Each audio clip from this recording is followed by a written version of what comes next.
This is Scott Vanderplu, and you're listening to the Artist Edition Index Podcast, episode 71. I went down to the St. James Infirmary, found my baby there, stretched out on a long white table, so sweet, so cold, so fast. Thank you for joining me once more for all things AE, where we take the written word from aeindex.org and bring it to life. Today, the life involves a scratchy sore throat from me, because I've just come back from Baltimore Comic-Con with my son, and I have a cold, I think, from the air conditioning in the hotel room. So, we'll see how it goes. Please excuse my throat clearing. I will try and pause as best I can. All right, that's the big news for the podcast, Baltimore Comic-Con. I'd spoken about this previously. So I had plans there. I had brought some books to get signed, and I was going to do an interview. So I brought my books. I had a bunch of books for Walter Simonson, and then I had an Eric Powell and an Ed Piskor. So I looked. We arrived on Friday. The show opened at 1. We got there a little before 1. I got a press pass, and then I had pre-ordered my son's ticket. So we waited in line an hour to get my son's pre-order ticket, which was kind of a strange system. Since I could have just ordered it, I could have paid cash and bought a ticket at the ticket booth in about 5 minutes. But we got onto the show floor, very exciting, good show. Walter Simonson's line was full, then it was capped, then I came back, then he was gone, then it was capped again, and then that was Friday. Saturday, we didn't go to the show, we explored Baltimore. My son and I go on these sort of Comic-Con road trips. But we spend one day or less at the show and then spend the rest of the time sort of exploring the area and eating. So we did a lot of good eating in Baltimore and Washington, D.C., so that was exciting. So then Sunday morning I was back at the show. Walter Simonson's line was capped before the show opened. There were so many people there. And then when I left the show Sunday afternoon, he still wasn't at his table. So I completely missed the opportunity to get Walter Simon to sign any of my books. And then unfortunately Scott Dunbier could not make the interview we had scheduled for Sunday, so I also didn't get my interview there. But on the positive, I talked to Ed Piskor, and he said he's a big fan of the site, which is obviously wonderful to hear.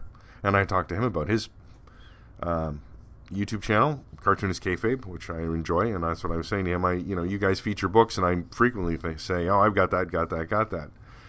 And then we talked about where he got his books from, and he signed my copy of the Ed Piskor Fantagraphics Studio Edition. So that was exciting. Then I found Eric Powell, and he signed my Goon, and he did a quick remark of the Goon's face. So that was exciting. Talked to him about would he do any more artist editions? He said he'd like to. And I said, well, you've got your own publishing. Would you do it yourself? He didn't seem to think he would do it himself. So always leaving the door open. I really enjoyed the Goon artist edition. I'd like to see one of his pencils and inks as opposed to the painted pages that we saw from this one. So pretty exciting. And then we drove home, and that's Baltimore. Like I said, a lot of good eating, but not much on the AE front. All right. Let's, interesting. I also moved, and I want to thank everybody I talked to who asked me how the move went. It went well. I've decided that I've got these IKEA Finby bookshelves. So they're not very wide, but they're also quite a bit less money than the Billies. So I have 9. I set up. I bought some new Finbys. I had Finbys. I set up 9 Finbys, sort of in an L, in my home library office. And on the bottom of every Finby, I put my my artist edition books. So I filled up the 9 at the bottom, and unfortunately, the big 15 by 22, so the twice ups don't fit on the shelf without some additional support. So I fit all my AEs there, but then the 15 by 22s, the twice ups, don't fit there. So I've got to see where I'm going to put them. I do like to store all my books in their boxes.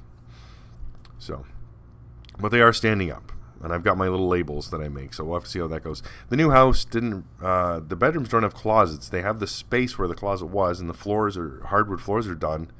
So instead of using the closet like I did before, I've actually got my desk in that space, which works really well.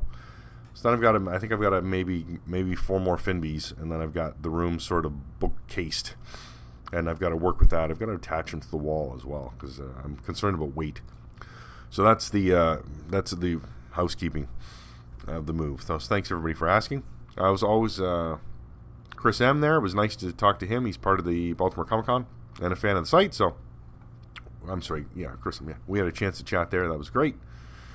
And we had some questions. I thought I'd dive into some questions. Somebody asked me, how do you story or... Well, let's see. I do like to quote the name if I can. So give me a second. They asked, how do you store your artist editions and how do you read them? So this was Amir M.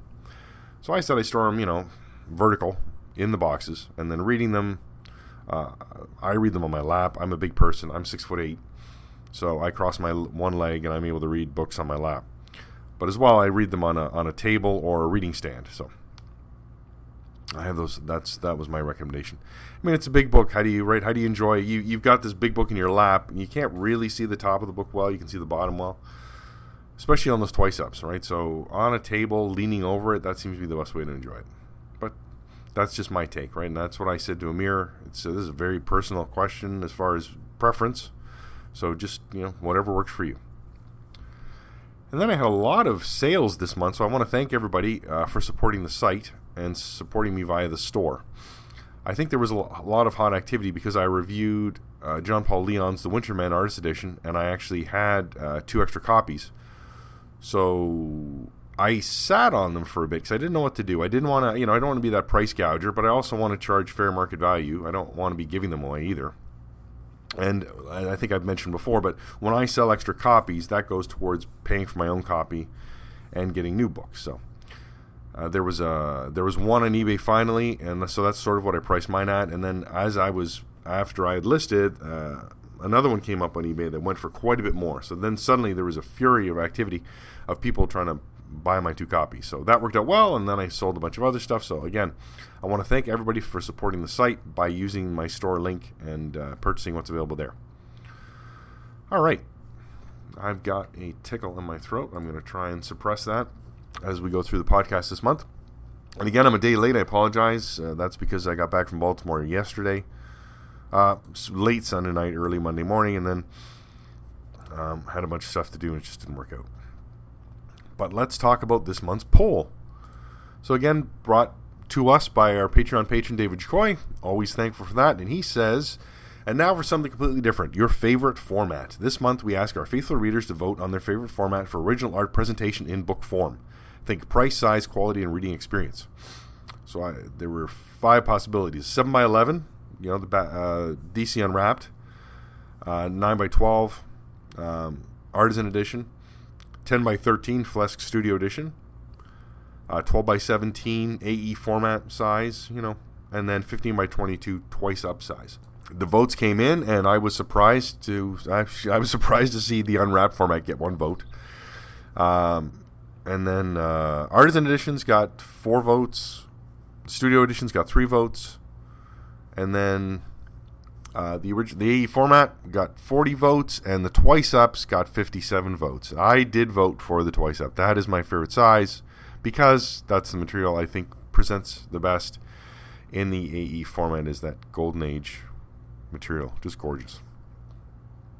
All right, that's the poll.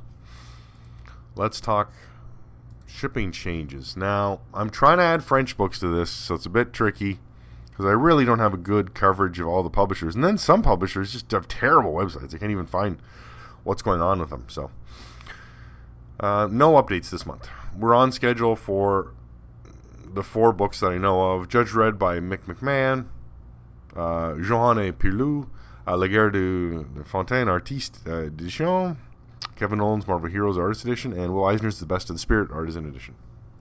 And then that questionable book, Lone Wolf and Cub Gallery Edition. I've emailed the press person at Dark Horse several times, and I've gotten no response. So I'm going to try some more press people at Dark Horse and see if someone will get back to me about, is Lone Wolf and Cub new printing actually happening? Because I don't know. But still, like I said, the Diamond site is really bad with the way it's presenting that, so it's a bit of a mystery. Okay, let's talk out-of-print sales. Movement again, but nothing, Let's talk the untoward, crazy, shake your head prices. Only one this month. New record was set this month. Usagi Yojimbo, the Artist and Other Stories Gallery Edition went for $599.99. So that just continues to move up. If you ever see either Usagi Gallery Edition in a store at cover price, you should probably just buy it and put it on eBay. All right.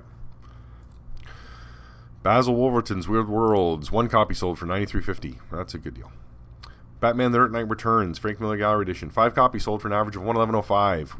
Bargains again. Wow.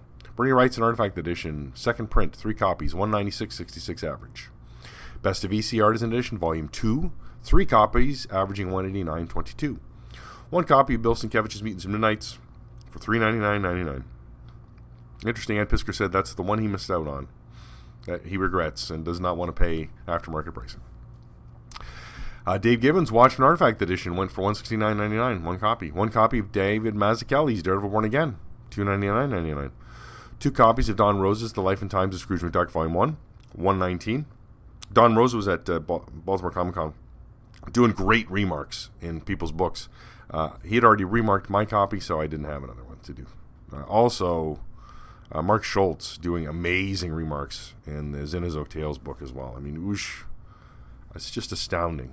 He'd already done mine at the previous Baltimore, too. All right. Frank Miller's Daredevil Artifact Edition. 1 copy sold, $259.99. 4 copies of Frank Miller's Sin City, The Hard Goodbye Curators Collection, averaging $95. That seems to be something unearthed.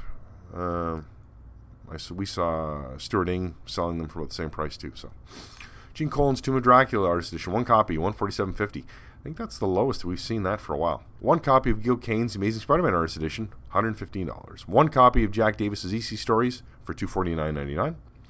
1 copy of Jack Kirby The Forever People for $89. 1 copy of Jack Kirby's Fantastic Four Artist Edition, $179.99. 1 copy of Jack Kirby's Marvel Heroes and Monsters, $143.75.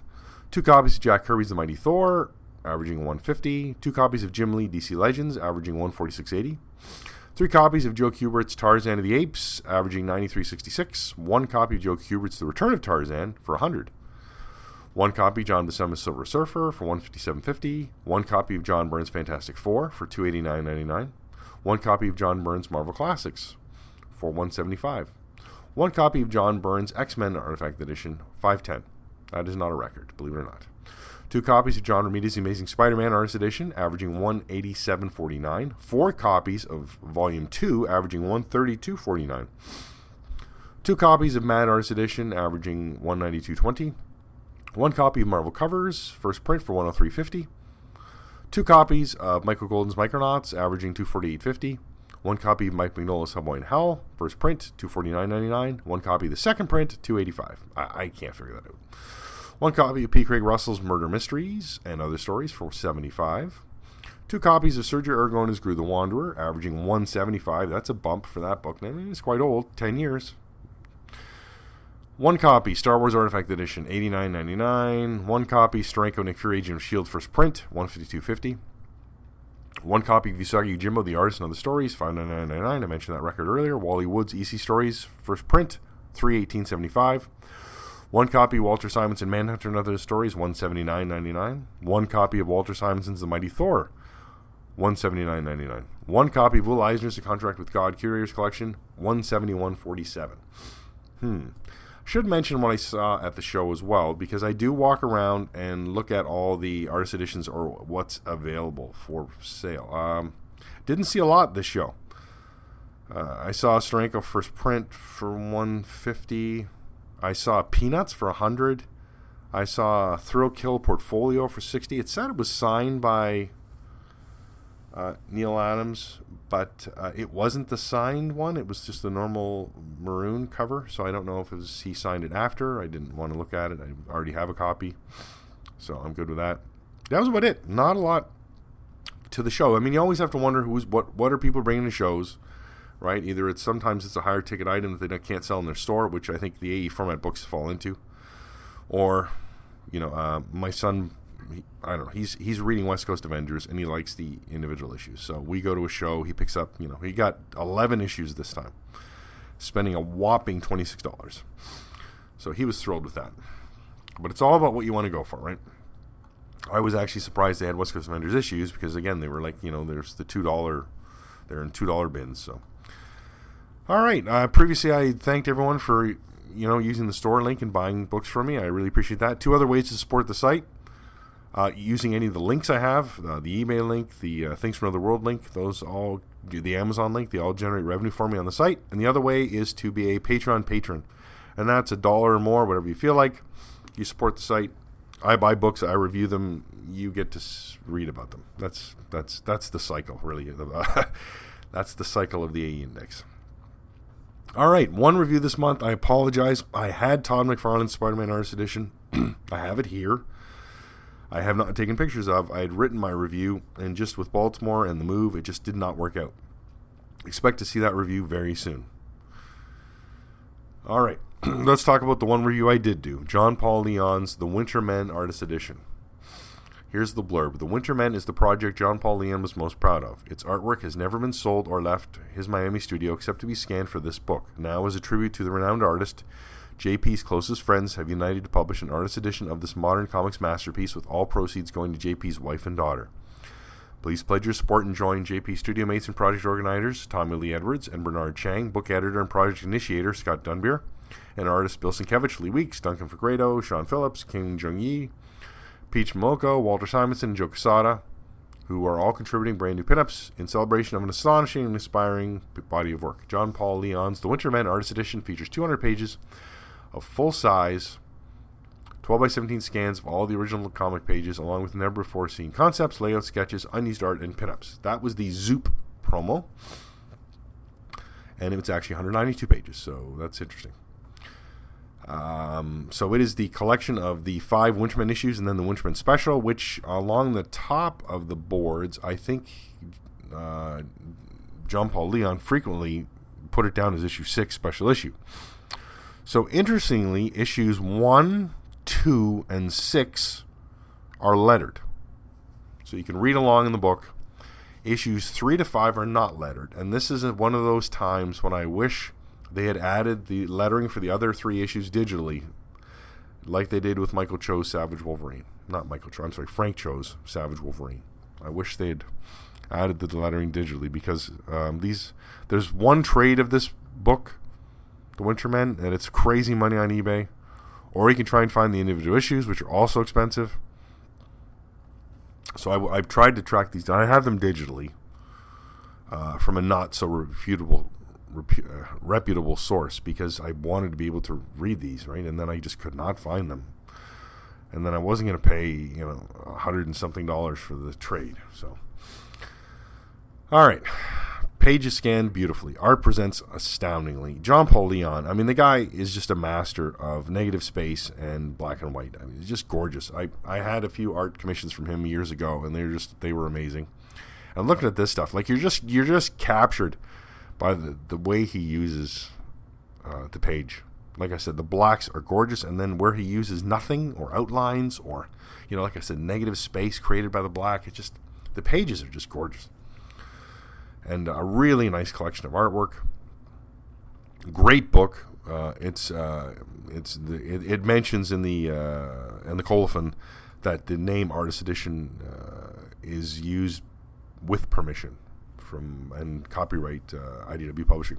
I'm not sure how that is, how you can copyright the name, because it's a sort of a format at this point. Titan uses the name. Other publishers use the name. I'm not sure it's trademarked, or you can trademark. Like, is Omnibus trademarked? I don't think so. So, it's a book format. I'll have to think about that. Anybody who's a lawyer listens to the podcast, let me know about that. All right, then we get into the tribute art, which is kind of interesting. Oh, first off, there's unpublished. So we got the 6 issues. Then we got unpublished covers. We got some pencils. Really nice stuff. Character sketches, designs, layouts, as a 4-page layouts. Really nice just to see his process.